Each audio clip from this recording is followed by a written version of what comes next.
Welcome back, everyone. Welcome back. Welcome to tutorial number 2. In this particular tutorial, we are going to build out your team roster. So whether you have 2 employees, 3 employees, 8 employees, 10 employees, however many you have, this is the tutorial you want to watch if you're looking at wanting to start adding profiles your um, to your account.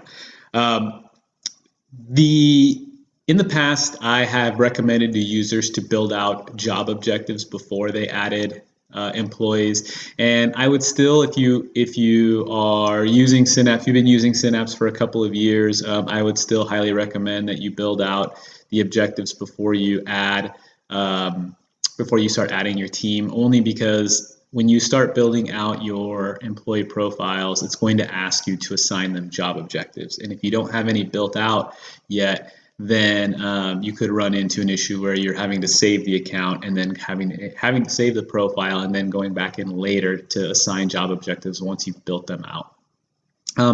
But for a new user, I would suggest that you do build out your roster first, and then go back in later and assign job objectives after you've built them out. Only because it just feels like it's the most natural way to start building out your account.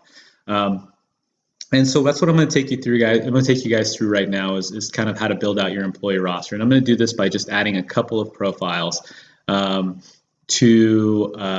your account. If you watched the last tutorial and you followed along and you updated your account through what the content of that tutorial went over, then your account should look very similar to what this screen looks like right now. So you should have your particular profile updated. It should have your picture, your job title, your name, and then your business should be your business name and logo should be updated over here on the right.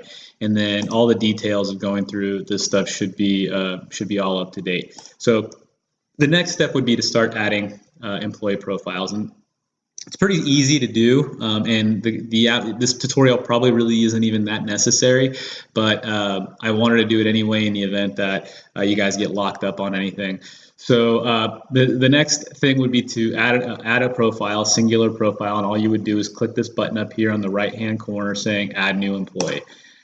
When you do that, it brings up a new employee profile, essentially application or information tab. Or information window.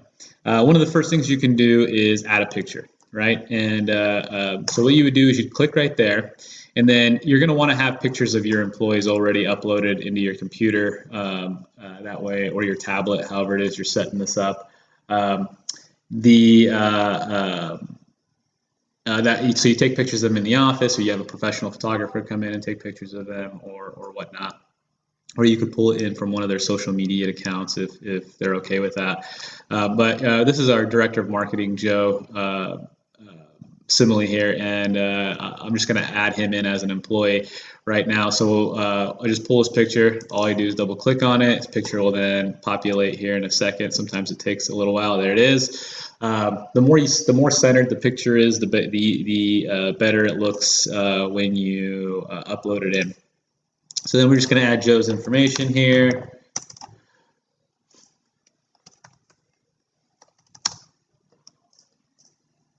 Joe is, I'll just do Director of Marketing, his email address, we'll just put in Joe at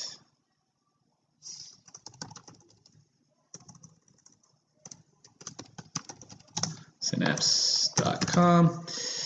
Then we'll put in his birth date. I don't even know when Joe's birthday is, but we're going to say it's November 9th. His hire date we'll say is today. Okay, and so when you're adding in employee profile, when you're building out employee profiles, it's going to ask for their base pay, and you get to pick between whether this is weekly, bi-weekly, or hourly. Essentially, is it a salary job or is it a hourly job? And the only reason I had this added in here as an option is so that essentially when you do performance evaluations, in particular annual performance evaluations, which is when usually we start looking at potentially giving pay increases. you have a record of how much this employee is making, and you can update it. And the company and the employee can go in at any time into their profile and see what their base pay is. So let's just say that Joe's base pay is $16 an hour. And then here in this additional compensation details piece is kind of where I would add, if this were my accountant back, it's like I prefaced in the previous tutorials, that I'm setting this account up as if I were still in the insurance and financial service industry. So in that industry, commissions are a very common way of paying employees on top of a base salary. So here's where I would document my commission schedule or commission structure, whether they get 3% on a sale or 4% on a sale, or maybe it's a sliding scale model, or maybe it's you're paying by the unit. So if they make a sale, they make $20, or whatever it might be. This particular box allows you to really outline what that compensation schedule looks like. And the reason I have it in here is even though they might be familiar with it, or maybe you have it documented somewhere else, is really in particular because when you do performance evaluations, sometimes I wasn't big on giving big annual or base increases. Maybe I would give a small base increase, but I would change commission structures or commission schedules based on performance. So if I had an employee who was performing at a high level, they did so all year long, and I thought, well, hey, listen, let's cut out the 3% and let's make it 5% if you hit this benchmark or whatever. And I would make the adjustments here so that that particular employee always knew what their compensation schedule looked like. And another reason I did it is because not all of my employees were on the same commission schedule. Employees who were more tenured, who had been with me longer, who performed at a higher level would generally get more favorable commission schedules. And as employees who were were novice or were still learning, or maybe haven't performed at a higher level expectation, and so perhaps I wouldn't adjust commission schedules based on that level of performance. So this allows me to customize each employee profile with their commission schedule, rather than having it like in an employee handbook, which everyone has the same copy of, which would mean that everyone's looking at the same commission schedule. Having it in this digitized version here, or this digitized model, allows you to customize it per employee. So I hope that makes sense. Here's where you'll start adding in their password. So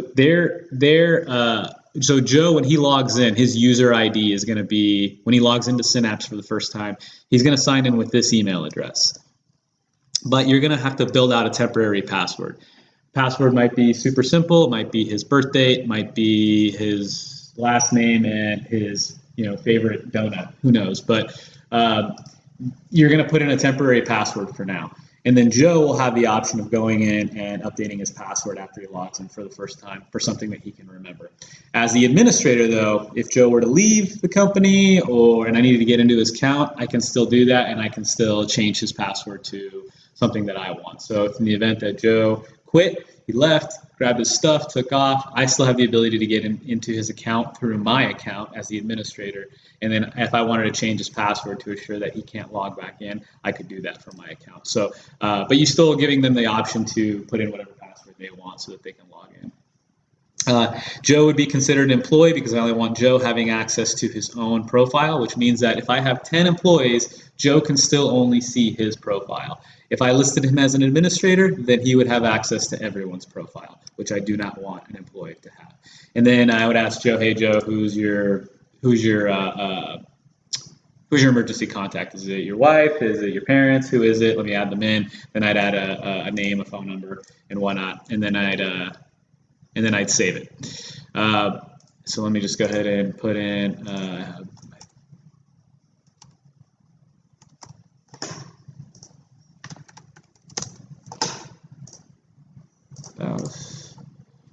I don't even know if this is a real email address, so new password. We'll go Joe 1 2 3 4 5. Okay. All right. See, and this is where I had mentioned that once you click next, it's going to bring you to this add job objectives feature. You added a new employee, and now it's asking you to add job objectives. Well, we haven't created job objectives yet. This is only tutorial number 2. And so we don't have any job objectives to add to Joe. And this is basically just asking you to say, hey, what are the expectations that you have of Joe? How much in the insurance and financial industry, I might say, hey, Joe, you're expected to sell 25 raw new auto policies a month. You're expected to write 4 life insurance policies a month. You're expected to that from a production standpoint. So this would be really listing out Joe's goals, his objectives, what I expect of him. But since we don't have those objectives built out, we're going to come back to this in a separate tutorial. So we're going to say finish and save employee. Now Joe's going to populate here in this screen. So now you've successfully added another employee, or you successfully added another profile, and all you're going to basically do is repeat that for all of your employees. So the next time in tutorial number 3, we're going to build out job objectives. But before we do that, I'd like to see that you guys have all of your employees lined up here. So I'm going to come back in and I'm going to add a bunch of employees so that the next time in tutorial number 3, you'll see about 5 to 6 profiles in here as I'm going through this stuff. All right. Well, I think that's it for this tutorial, guys. Good luck setting up your rest of your accounts, and I'll see you on tutorial number 3. Thanks.